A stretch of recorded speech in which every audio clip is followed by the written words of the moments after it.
Que la bénédiction de Dieu le Père, de Dieu le Fils et de Dieu le Saint-Esprit soit avec vous et avec toute votre famille. Soyez les bienvenus en ce temps de prière.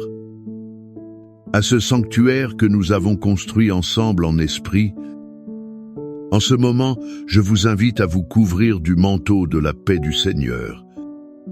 Sentez le doux poids de sa gloire sur vos épaules, apaisant toute anxiété et toute crainte.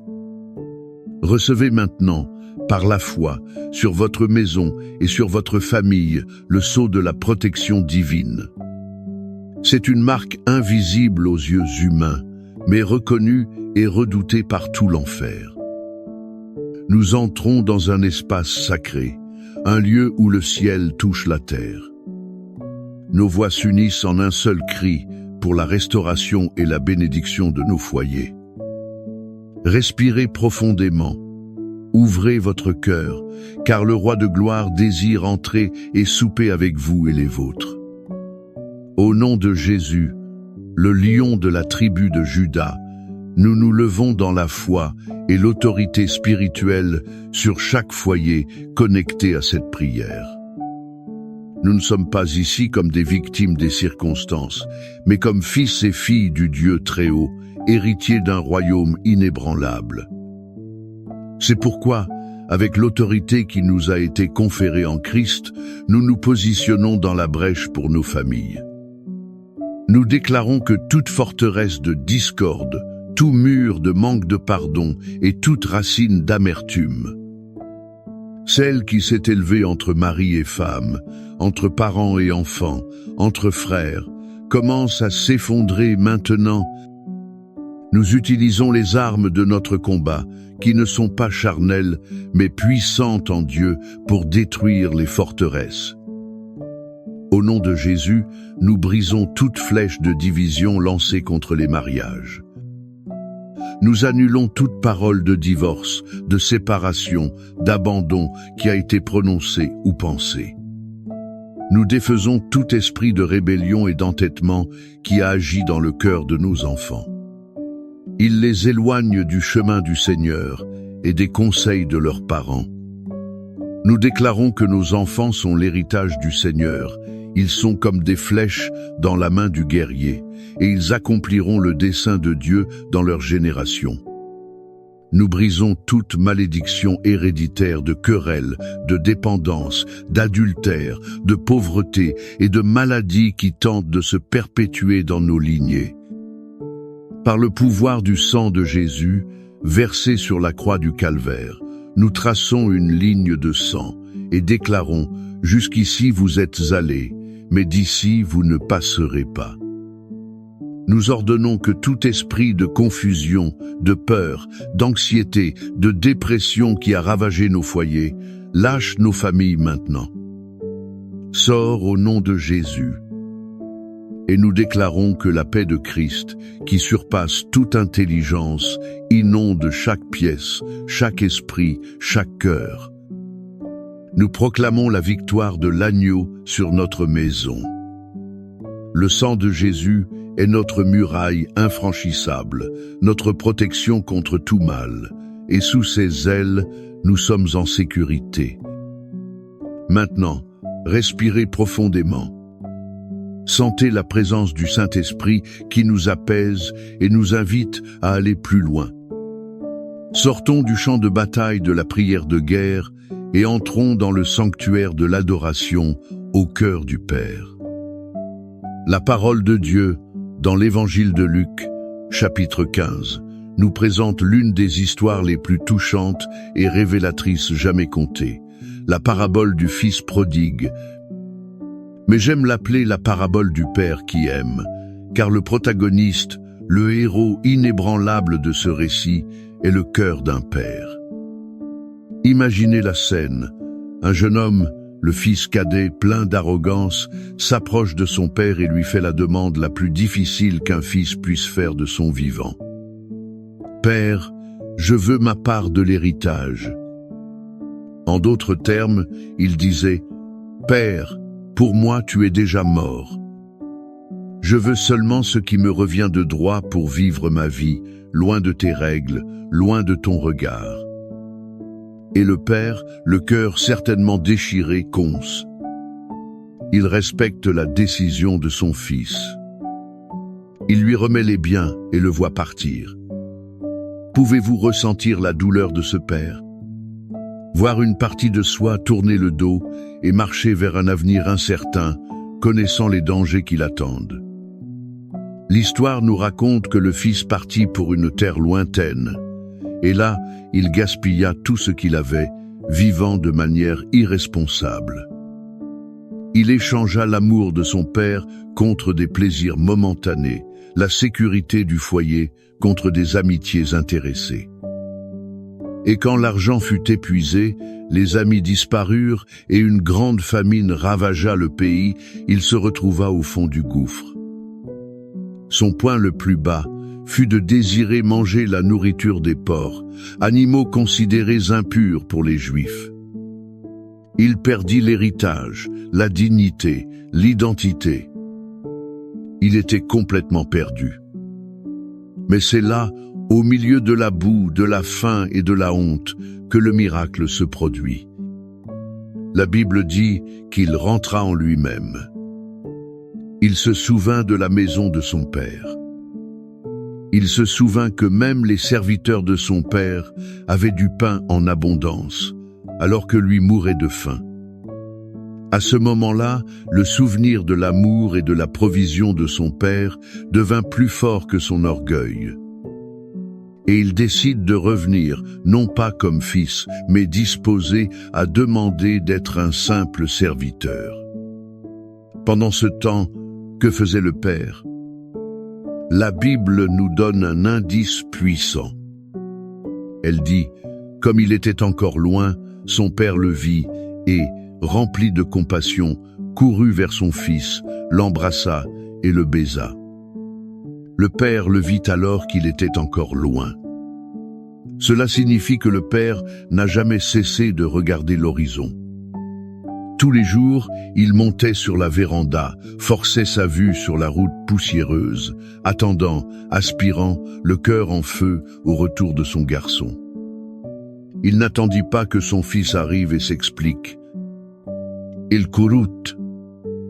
Un ancien, un patriarche, courant, relevant ses vêtements, oubliant sa dignité, mu par un amour écrasant. Et l'étreinte qu'il donna n'était pas une étreinte de jugement, mais une étreinte qui disait « Tu es revenu et c'est tout ce qui compte ». Avant que le fils ne puisse terminer son discours de repentance répété, le père l'interrompit et ordonna la fête. Il lui donna la meilleure robe, un anneau au doigt, symbole d'autorité et d'identité restaurée, et des sandales aux pieds, car les esclaves marchaient pieds nus. Il ne l'a pas seulement pardonné, il l'a complètement restauré à sa position de fils. De cette histoire, le cœur de notre Dieu envers notre famille se révèle. La première leçon est « L'amour de Dieu pour votre famille est inconditionnel et n'abandonne jamais ». Êtes-vous un père ou une mère dont le cœur saigne pour un enfant qui s'est éloigné, qui a pris de mauvaises décisions? Vous vous sentez impuissant, le voyant gâcher sa vie. Le père de la parabole vous comprend. Et il vous dit, continuez à regarder l'horizon. Continuez à prier. Mon amour est plus grand que l'erreur de votre enfant. Je n'ai pas abandonné, n'abandonnez pas vous non plus. L'amour de Dieu ne se base pas sur notre mérite, mais sur sa nature. Il aime, simplement. La deuxième leçon est qu'il y a toujours un chemin de retour à la maison. Le fils prodigue n'a trouvé le chemin du retour que lorsqu'il a atteint sa limite. Parfois, les crises, les difficultés, le fond du gouffre, dans un mariage ou une relation familiale, ne sont pas la fin. Elles sont le début du retour. C'est au moment de la plus grande nécessité que nous reconnaissons notre dépendance au Père. Si votre famille traverse un désert, si les choses semblent sans espoir, souvenez-vous. C'est à cet endroit que nous pouvons rentrer en nous-mêmes et décider de revenir dans les bras du Père, qui nous a toujours attendus. Il n'y a pas d'erreur si grande que la grâce de Dieu ne puisse couvrir, ni de distance si longue que son amour ne puisse atteindre. La troisième et plus puissante leçon est que la force du pardon restaure complètement. Le Père n'a pas dit « Très bien, tu peux revenir, mais tu resteras puni pendant 1 an ». Non. Il célébra. La fête représentait que le passé était mort et enterré. Le vrai pardon n'efface pas seulement la dette. Il restaure l'honneur. C'est ce type de pardon radical qui guérit les familles. C'est la disposition à courir à la rencontre de l'autre, à embrasser au lieu d'accuser, à célébrer la réconciliation au lieu de ressasser l'offense. Dans votre maison, avez-vous été comme le père qui court ou comme le frère aîné? Celui qui est resté dehors, plein de justice personnelle et de ressentiment, incapable de célébrer la restauration de son frère. L'unité de votre famille peut dépendre de votre disposition à pardonner comme le Père pardonne. Cette figure du Père qui protège, qui attend et qui pourvoit est la plus pure image de notre Dieu.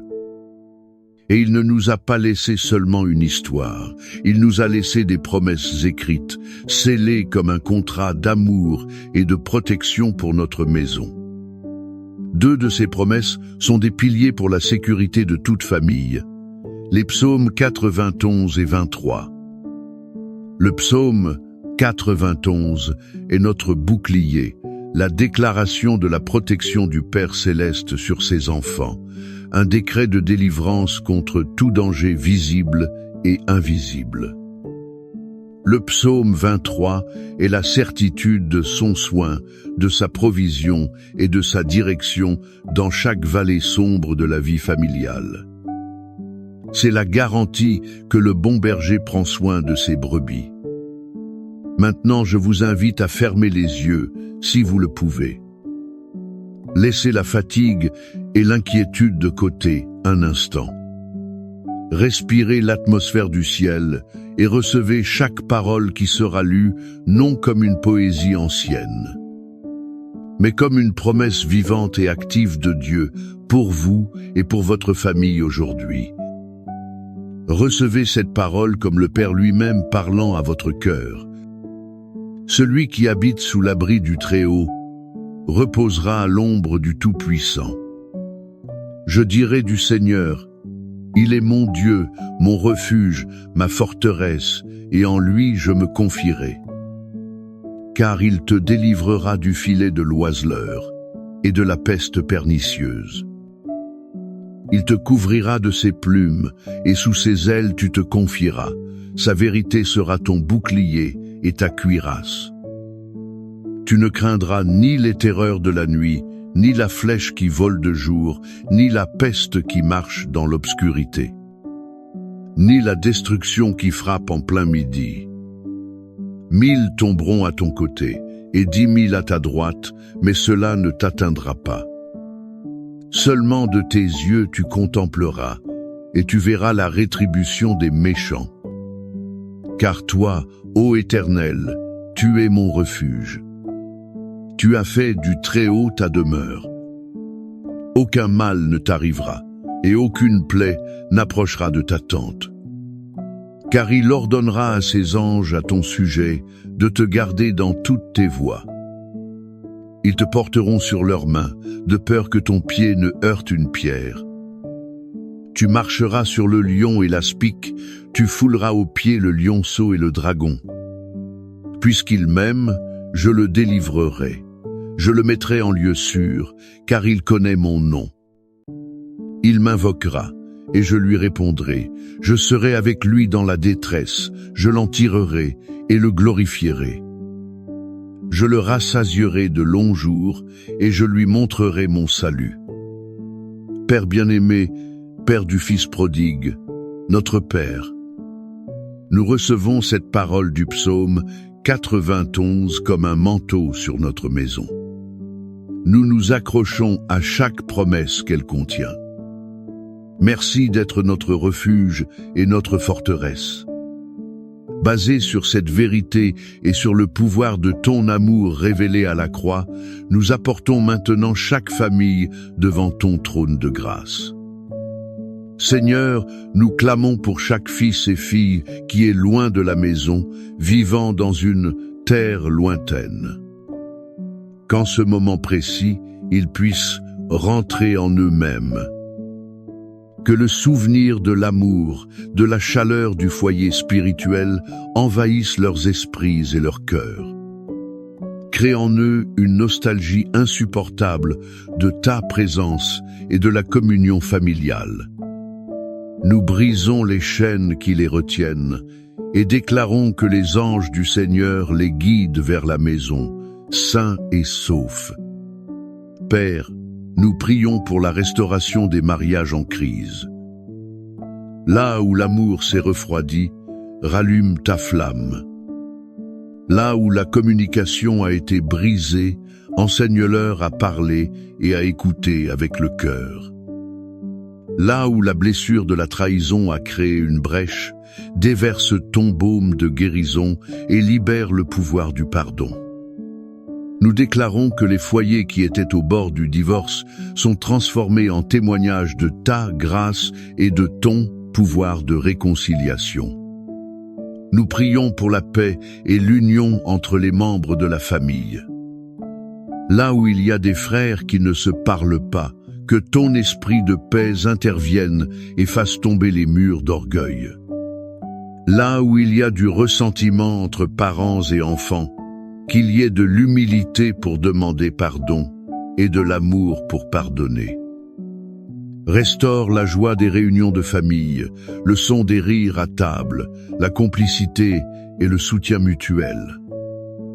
Et comme promis dans le psaume 23, nous déclarons que tu es notre berger, et pour cela, nous ne manquerons de rien. Nous réprimandons l'esprit de misère et de dette. Ouvre les fenêtres du ciel, Seigneur, et déverse ta provision sur chaque famille. Que le pain ne manque pas à table, que les factures soient payées, qu'il y ait des semences à semer et la prospérité dans tout ce qu'ils feront.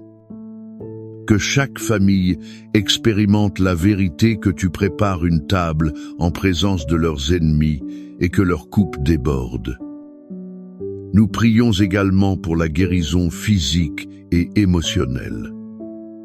Nous étendons ta guérison sur chaque corps malade, chaque esprit anxieux, chaque cœur blessé.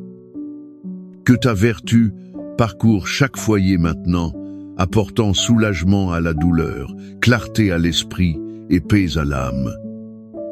Que chaque membre de la famille, du plus jeune au plus âgé, jouisse de la santé et du bien-être. Maintenant, je veux vous inviter à un acte de foi. Écrivez ici dans les commentaires le nom de votre famille ou les initiales de vos enfants, de votre conjoint. Ou peut être une demande spécifique qui brûle dans votre cœur. En faisant cela, vous ne faites pas seulement taper des mots. Vous placez votre famille sur l'autel de prière de cette communauté de foi. Vous unissez votre foi à la nôtre pour clamer les miracles dont vous avez tant besoin. Que la paix de Christ, qui surpasse toute intelligence, garde votre esprit et votre cœur. Que l'espérance des retrouvailles et de la restauration, comme celle du Père qui aperçut son Fils de loin, soit votre force quotidienne. Et que l'amour inconditionnel du Père vous enveloppe comme la meilleure des tuniques, vous rappelant à tout instant votre véritable identité de fils et de fille aimée. Que votre semaine soit marquée par la protection, l'union et la provision du ciel. Allez en paix, sachant que le Dieu qui garde Israël ne dort ni ne sommeille, et il garde votre maison. Amen.